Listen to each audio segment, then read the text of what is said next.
நாமக்கல் மாவட்டம் பரமத்திவேலூரை அடுத்த சோழிசிராமணி காவிரி ஆற்றின் மீது கட்டப்பட்ட தடுப்பணை பாலத்தின் தூண்கள் மண்ணரிப்பு ஏற்பட்டு அந்தரத்தில் தொங்கிக் கொண்டிருக்கும் வீடியோ ஒன்று கடந்த 4 நாட்களாக சமூக வலைத்தளங்களில் மிகப்பெரிய வைரலாக ஓடிக்கொண்டிருக்கிறது. இந்த வீடியோ பதிவு எடுத்து வெளியிட்ட சோழிசிராமணி பகுதியை சேர்ந்த ராமச்சந்திரனை சந்தித்து பேசினோம். நான் சினிமாட்டோகிராஃபி முடிச்சுட்டு திரைப்படத்துறையில தான் வாய்ப்பு தேடிட்டு வரேன். சோழிசிராமணி கிராமத்தையும் பாசூர் கிராமத்தையும் இணைக்கிற விதமாகத்தான் சோழிசிராமணி பாலம் அமைஞ்சிருக்கு. இந்த பாலமும் இதுக்கு பக்கத்துல இருக்கிற பவர் ஹவுஸும் சேர்த்து கிட்டத்தட்ட 490 கோடி ரூபாய் செலவுல 16 கதவணைகளோட அமைக்கப்பட்டிருக்கு. பாலம் அமைஞ்சிருக்கிற இடத்துல தண்ணீர் தேக்கி வைக்கப்பட்டு 30 மெகாவாட் மின்சாரமும் எடுக்கப்படுது. சின்ன வயசுல இருந்தே இந்த பகுதியை எனக்கு நல்லா தெரியும். நாமக்கல் மாவட்டத்துல இருக்கிற ஜேடர்பாளையம் சோழிசிராமணியில இருக்கிறவங்க இந்த பாலம் வழியாகத்தான் சீக்கிரமா ஈரோட்டுக்கும் கோவைக்கும் போக முடியும். பாலம் கட்ட தொடங்கினப்போ நாங்க அளவு கடந்த மகிழ்ச்சி அடைஞ்சோம். 2013ஆம் ஆண்டுல இருந்து பொதுமக்கள் பயன்பாட்டுக்கு இந்த பாலத்தை திறந்து விட்டாங்க.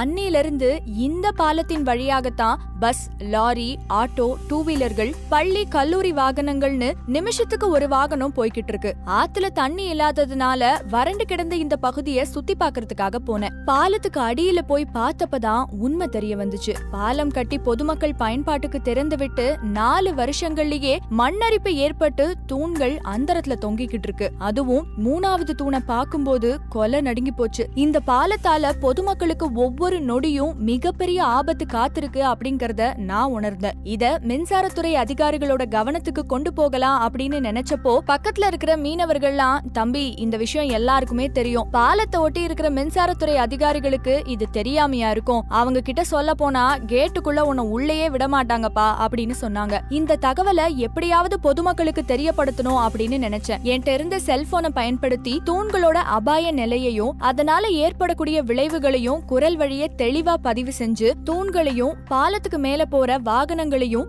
வீடியோவில பதிவு செஞ்சும் Facebook, வாட்ஸ்அப்ல பதிவிறக்கம் செஞ்சேன். அது காட்டு தீ மாதிரி பரவ ஆரம்பிச்சது. பல ஊடகங்கள் இந்த பாலத்தை நேரடியாவே பார்வையிட்டு போனாங்க. மின்சாரத்துறை அமைச்சர் தங்கமணி தலைமையில வந்த வல்லுநர்கள் குழு ஆய்வு செஞ்சுட்டும் போயிருக்காங்க. இப்போ பாலத்தின் மீது வாகனங்கள் போறதுக்கு தடை விதிக்கப்பட்டிருக்கு. நான் ஒரு சாதாரண இளைஞன். என்ன பொறுத்த வரைக்கும் குறை சொல்லணும் அப்படிங்கிறது என்னோட நோக்கமே கிடையாது. அதே சமயம் எந்த உயிரிழப்பும் நேர்ந்துடக்கூடாது அப்படிங்கறதுக்காக தான் இத நான் பண்ணேன். அரசு விரைந்த நடவடிக்கை எடுத்திருக்கிறத நினைச்சா எனக்கு மகிழ்ச்சியா இருக்கு என்று கூறி முடித்தார். தனி ஒருவனால் கூட சமூகத்தில் தன்னளவிலான மாற்றங்களை கொண்டு வர முடியும் என்பது உண்மைதான்.